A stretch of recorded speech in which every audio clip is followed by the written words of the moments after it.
جب دل بھول جائے شکر ادا کرنا تو سورہ رحمان یاد دلانے آتی ہے۔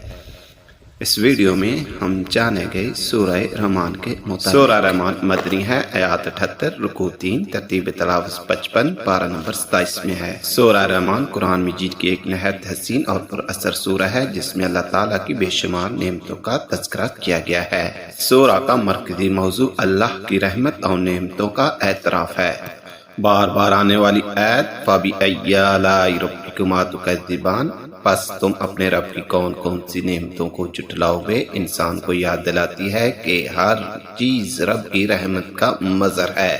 اس میں اللہ تعالیٰ کی قدرت اور رحمت کے جلوے، انسان و جنات پر اللہ کی انعامات، قیامت اور جزا سزا کا بیان، جنت کی نعمتوں کی تفصیل۔ حضرت عبداللہ بن مسعود رضی اللہ تعالیٰ عنہ سے روایت ہے کہ نبی کریم صلی اللہ علیہ وسلم نے فرمایا، جس نے سورہ رحمان تلاوت کی اللہ تعالیٰ اس کے شکر گزار ہونے کی توفیق دیتا ہے۔